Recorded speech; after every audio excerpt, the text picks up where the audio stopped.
भगवान Mahavir government ITI Bhatkuli येथे आपले फिटर विभागाचं लेक्चर.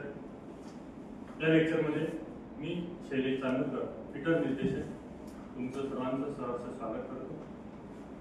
आज आपल्या या लेक्चरमध्ये आपल्याला पाहायचं आहे बेरिंग्स. बेरिंग सर्वांना माहिती आहे.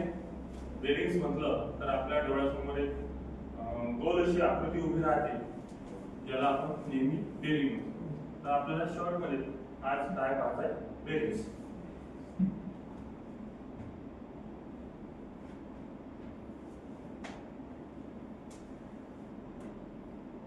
तर बेरिंग म्हणजे काय?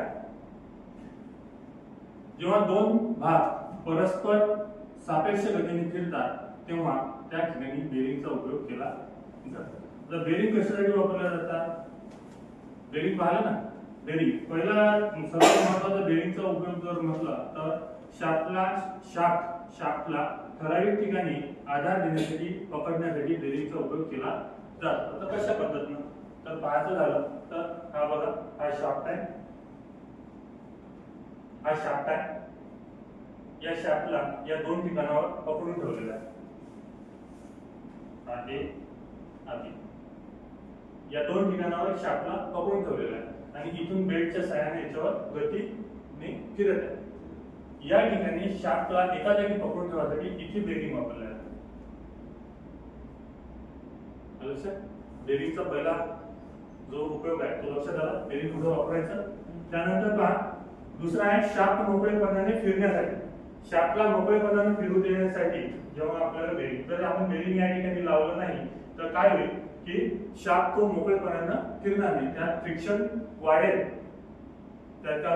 फ्रिक्शन वाढेल. त्यानंतर आहे फिरणाऱ्या भागाला नियंत्रण करण्यासाठी, म्हणजे जे भाग फिरत आहे त्याला नियंत्रण करते, मागे पुढे सरकू देत नाही. दुसरी गोष्ट, त्यात स्पीड जास्त स्पीडमध्ये फिरू शकते. त्यानंतर आहे घर्षण कमी होण्यासाठी. कशासाठी? घर्षण कमी होण्यासाठी.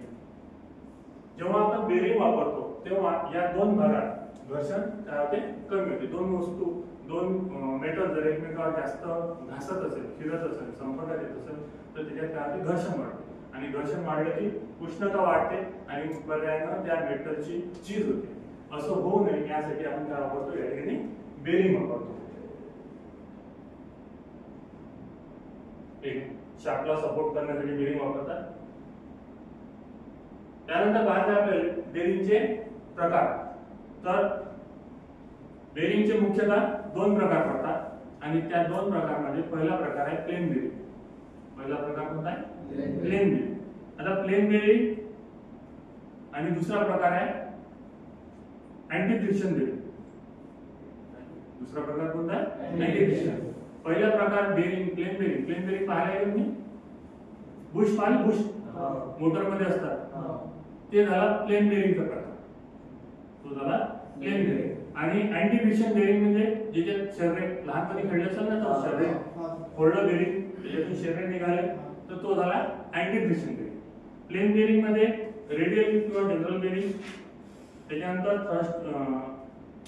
Self aligning bush, split bearing असे प्रकार पडतात. सॉलिड बेरिंग असे प्रकार पडतात. तर आज आपल्याला या ठिकाणी पाहायचं आहे अँटी फ्रिक्शन बेरिंग. काय पाहायचं आहे? Anti friction bearing. Anti friction bearing हा तुमचा आवडीचा विषय आहे. तुम्ही लहानपणापासून त्या बेरिंग सोबत खेळलेले आहे. ते बघा,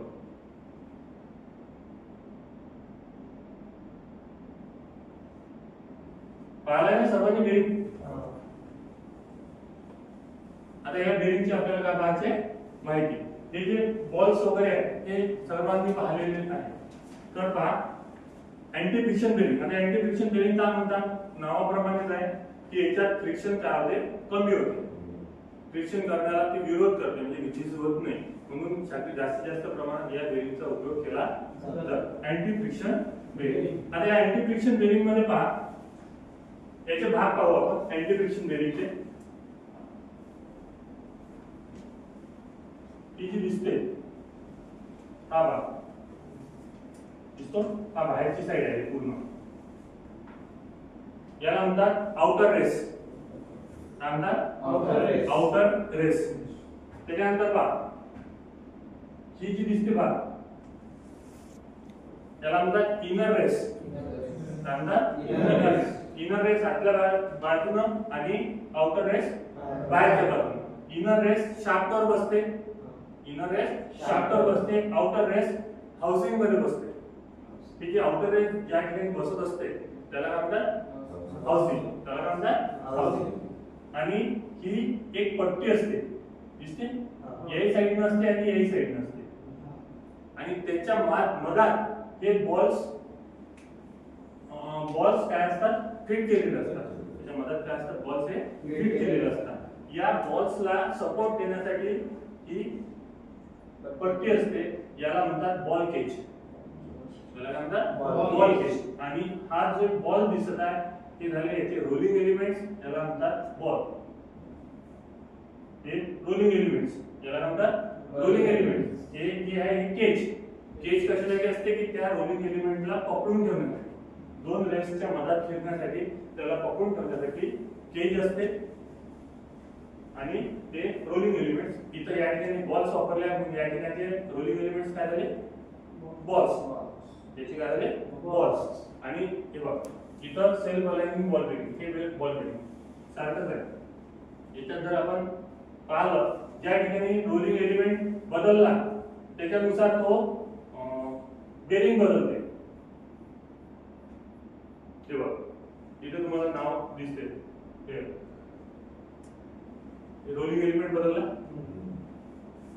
त्याचं नाव बदललं, निडल बेरिंग आहे. हे बघ outer race, inner race, ball आणि केज. ते लक्षात ठेवायचं. ज्या ठिकाणी टेपर वापरलाय त्याला टेपर बेरिंग म्हणतात. ज्या ठिकाणी बॉल्स वापरला त्याला बॉल बेरिंग म्हणतात. ज्या ठिकाणी रोलर वापरले आहे फक्त रोलिंग एलिमेंट बदलतोय, फक्त काय बदलतोय? Rolling element. ज्या ठिकाणी बॉल्स वापरले त्याला बॉल बेरिंग म्हणतात. ज्या ठिकाणी रोलर वापरलं त्याला रोलर बेरिंग. ज्या ठिकाणी बॅरल वापरलं त्याला बॅरल बेरिंग. आणि ज्या ठिकाणी बारीक निडल सारखे वापरले त्याला निडल बेरिंग.